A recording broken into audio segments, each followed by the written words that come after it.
Alright, so let's randomly generate our first flop. Okay, Queen 4-4 Rainbow.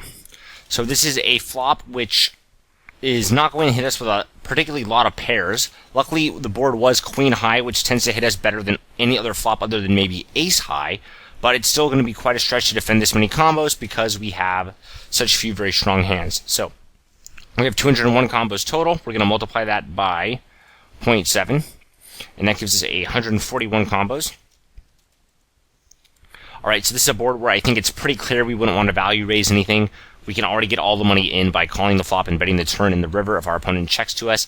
And there's not really any cards we're afraid of letting our opponent see with our very strong hand, like Ace, Queen, and King, Queen.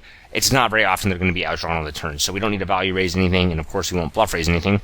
So now we just need to work on calling with our 140 combos. Alright, so let's get all of our pairs in first. So weak pair. I think this is a board texture where it's pretty reasonable to think we'll defend with any pairs, so I'm going to go ahead and write WP for weak pair plus, and then 81 hand combos. Alright, so now we have 61 combos, or 60 combos that we have to defend with that don't even have a pair. Once again, really let that sink in for trying to get used to how wide you need to defend here. We have to defend with 60 combos where we don't even have a pair. So it's really starting to seem like these are almost like heads-up ranges that we're having to defend a lot of the time. And in heads-up, you often don't flop a pair, and you have to continue against your opponent's bet.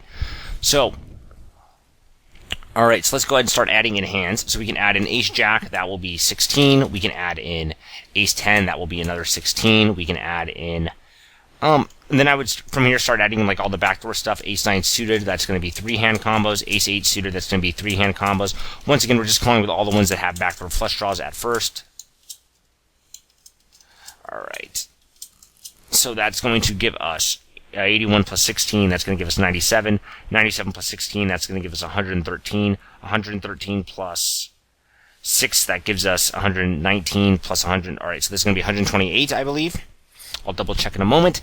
And we only have 13 more to go. So this board was kind of easy to bang out really quickly because there's just not that many, it's just relatively easy to see you want to call with most ace high in most of your pairs. So I'm adding in stuff like King Jack suited, King 10 suited. This stuff can all turn, sort of runner straight, runner flush. Probably Jack 10 suited and King 9 suited or so seems reasonable. That gives us 12 more combos. So that will give us to 140, which is close enough. So we figured this one out incredibly quickly. And now if I see a flop like Queen 4-2, I'll pretty much know how to play it if I defended, this 16.7% flatting range and I open the button 40% of the time.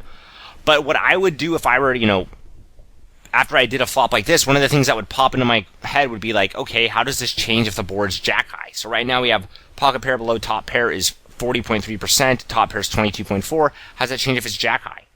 Doesn't look like it changes almost at all. How does it change if it's king high? Now it goes down quite a bit. So if you do randomly generate a flop, or if you are trying to improve, when you do get a board texture like this, it kind of helps to, move this high card around and see how things change, so you have a really good idea of what you need to do in the future. So it looks like, not surprisingly, we missed the king high boards really hard. So you know what? I'm actually not going to randomly generate a board. I'm going to do this one with king high, and I'm going to see how we'd have to defend it if we wanted to call enough on a king high flop. So there's our flop. Total combos is going to be 205 times 0.7. That's going to give us 143. I'm going to round down. Desired combo, 143. 205. Alright, so I'm going to go ahead and, see how fast we can do this. Weak pair plus is going to be only 69 here.